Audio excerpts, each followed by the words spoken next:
Hello my fellow hunters, in my last video I got a lot of requests for the new Undying light switch X from Rajang and also the new Narva switch X, and I tested a lot of several calculations to optimize the best build for that swaxes. And yes, first of all I wanna make it clear nothing has changed, because yes, I personally don't use any wall structs armor pots. I also have written in the last video that I used them, and I got a lot of comments where my subscribers or other users are saying, hey, I'm either using the Wild Structs armor pots, you can heal when you're under 50%, but the thing is, when I eat something, I have a special meal. So, oh sorry, that was the wrong NPC. I go to the canteen and every quest I eat the same thing. I pay with money and then I use this thing to eat. I always eat Dango Booster to get more attack, Dango Weakener for the better HP roll, also Moxie and Adrenaline, which is very good for speedrunning. That means Moxie, if your health is more than 30%, you can't be one-shotted. And I play a lot with a health between 30 and 50%, and that's the main reason why I don't use Wild Structs pots. And also sometimes if the monster is laying on the ground and I only have 10% life, what do? Do you healing or do you damage to the monster? For me personally, I know that I have triggered Adrenaline and I go to the monster and yes, do a lot of DPS while it's laying on the ground, and don't heal me during this time. That's the reason. Maybe you have a more comfortable playstyle, but I want to do all the time the most possible DPS, want to get good times, and that's the reason why I don't use Wild Structs armor pots, because mainly of Moxie. Like I already explained, when a monster is laying on the ground or you have staggered a monster and your life is between 30 and 50%, I think the most hunters do damage to the monster and don't heal. When the monster is laying on the ground, that doesn't make so much sense for me. But if you want to do, you can use Wild Structs pots, but I don't upload builds for the Wild Structs pots.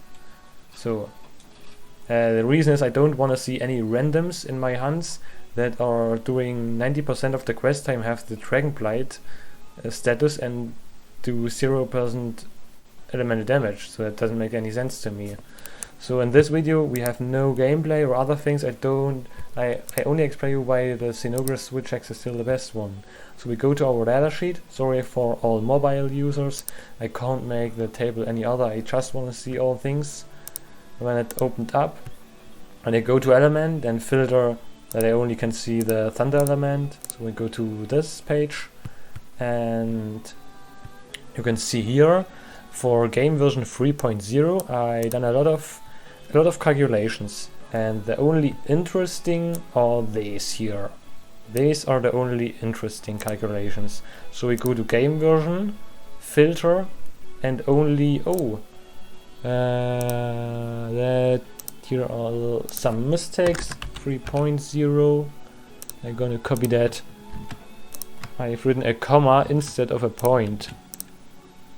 Okay, I think now it's gonna be fixed, and still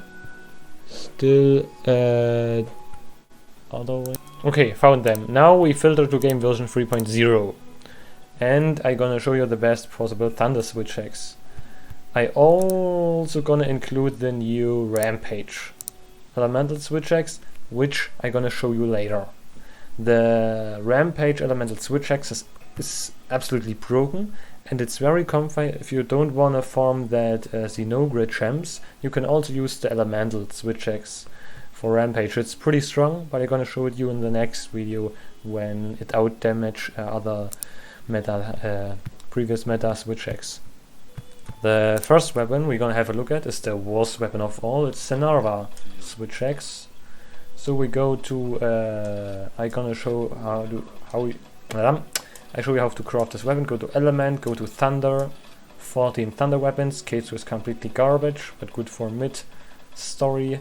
So you have the Narva switch X. You can see You can reach with 2 levels of handicraft, tiny bit white sharpness, which really worth it. We have no slots and 0% affinity, and at this point we can say the rampage switch axe is pretty much better, because if you use sharpness 1 augmentation you only need 1 level of handicraft, you have 210 raw, and you have a power file, and the power file is pretty much stronger than an elemental file, even if you use the power prolonger 2 on the power file. No slots, 0% affinity. This switch axe is the worst Thunder switch axe after the Keizu switch axe. Unfortunately we can't make it any stronger. It had a good thunder element, but yes, it's not worth it. We also have some rampage skills like attack boost 3, anti-aerial species, and Narva soul. I maybe can include that anti-aerial species multiplicator. Sorry, I made a little cut for the video because I want to include the anti-aerial bonus for the abyssal storm axe. This switch axe gives you additional 5% DPS when you're fighting against anti-aerial species. And yes, 10% would be pretty cool, but 5% is still too low. And you can see it's here. The best possible combination you can use on this switch axe is Weakness Exploit 3 with a level 4 attack boost, 3 levels of handicraft. Yes, moment. Sorry, we only need 2 levels of handicraft, but that doesn't matter. Attack is 236 and 49 if you use the anti-aerial species. And it gives you DPS. You only need elemental attack level 3 because it's still pretty good with 49. You don't have to push that elemental more into high, and you have 110.5 cycle DPS. And with the other build, if you use attack 3 ramp up skill, you have 245 attack instead of 236, and you can use a switch axe when you're fighting against non-arrow monsters, and you deal 109.4 DPS. So you can see there is no huge difference. So I doubt it's really worth it to ramp up for aerial species. Also, I tested another build, but I didn't actually calculate it. And the next thing I'm going to talk about is the Rajang switch axe. So all in all, you can see the best visible combination is about 110 cycle DPS.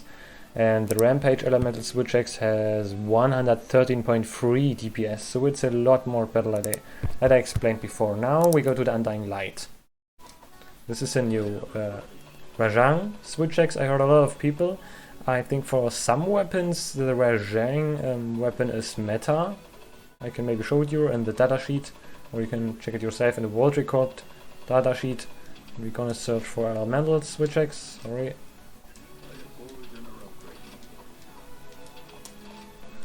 Thunder, and you can see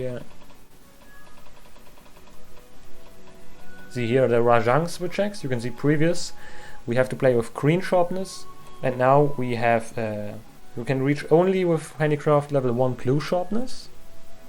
We can't reach white sharpness, that's absolutely impossible with the swags. It has a huge chunk of raw. We also tried a max attack build with this switch axe. Also good thing is 15% affinity, a level 3 slot, and elemental file. Unfortunately, elemental file, power file would be just so juicy. Yes, the element is also pretty kind of bad. And I tested several builds. I also tested the Undying Light with Mind's Eye level 2 and Bludgeoner. Like you have written in the comments, you prefer Bludgeoner level 3 over blue sharpness. And in this video I gonna prove you that blue sharpness does a lot more damage than Mind's Eye 2 and Bludgeoner maxed out.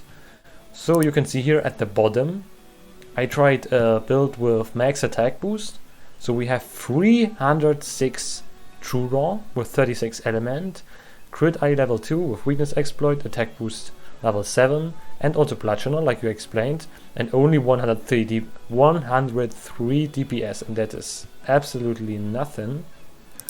And on the other build we have 291 base raw with a crit eye 5, crit boost 2, attack boost 4, thunder attack 6, Mind's Eye, Bludgeoner, and only 105.3 cycle DPS. On the other two sets I have created are using the blue sharpness. I also tested attack boost 7, and it deals 2 more DPS than with the Bludgeoner set, and also another build with attack boost 4, blue sharpness, some crit skills. I got 107 cycle DPS, and that's still even worse than the Rampage elemental switch X. You can see here it does maybe 6 or 7 more damage per second. Yes, either you can say finally the Abyssal Storm X and the Rajang Switch X, even if you got with the Swags 300 attack or more, it's not worth it to use this X. I think the main reason is the sharpness, because on all the other Switch X's we had white sharpness, and I doubt it's worth it to play with green sharpness or even blue sharpness. You can see it here with the Despot's Cloudburst. I also, just for fun, calculated Despot's Cloudburst without a ramp up skill, and you can see even if you don't use any ramp up skill for the Despot's Cloudburst, this Switch X is even stronger than the Abyssal Storm X with anti-arrow, the ramp up skill, and the Undying Light with thunder skill. So the best Switch X is still the Rampage Elemental Switch X, you can see here. If you fighting against non-anti-aquatic species, the Rampage Elemental Switch X is as good as the Despot's Cloudburst. But I want to show, but actually it's maybe a 0.5% better. And that's the reason why I'm showing you the Rampage Elemental Switch X maybe in the next video. So actually, for game version 3.0, the Despot's Cloudburst with Power Prolonger level 2 is still the best Switch X. Attack boost 4, critical eye level 2, wax 3, 253 attack with 42 element. So why is the Zinogre Switch X still better than all the other Switch X's? The first reason is you have white sharpness, a huge amount of thunder element, and also some good ramp up skills. And you can also see on the Rampage Switch X we have a power file. The thing is that power files in the most cases are stronger than the elemental file. And the reason is, if you have an element of maybe 30 or 35 and you increase it further to 50 or 60, there is no huge difference. I think about 35 is absolutely okay, and all that's above doesn't make any difference. So you can see power file is still, for Thunder Switch X, is still by far the best Switch X. And I'm gonna show you the Zinogre Switch X build again if you haven't seen my version 2.0 build. I don't add some gameplay because I have already uploaded some gameplay while I show you the decorations again. You can ramp up for... I calculated 2 different ramp ups, you can see it here. I tried attack 2 for the Zinogre and thunder 2, and you can see here attack 2 you do 0.8 more DPS, so I recommend, if you don't fighting against any aquatic species, you choose attack 2 for the ramp up skill.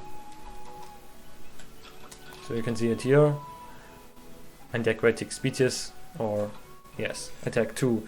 In the skills we have thunder attack 5, attack boost 4, weakness exploit 3, protective polish 3, speed sharpening 3, rapid morph 3, critical eye 2, handicraft 2, power prolonger 2, await excitator 1. And I'm gonna show you the decorations. On the Despot's Cloudburst, 2 bolt jewels. On the Almudron Helm S, 2 Tenderizer Jewels 2. On the Jyuratodus male, 3 grinder jewels. On the Sinister Gauntlets, sharp jewel level 2. On the Anjanath Coil as Tenderizer and 2 bolt jewels. On the Ingot Greaves as a bolt jewel 1. And on the Fatal Tempest Talisman, a rapid morph talisman, 2 sharp jewels level 2. So maybe I gonna add some gameplay or not, you will see it after that scene. So have some fun with the gameplay or not, and see you next time. So if you have to craft it already, the Zinogre Switch X, all is fine.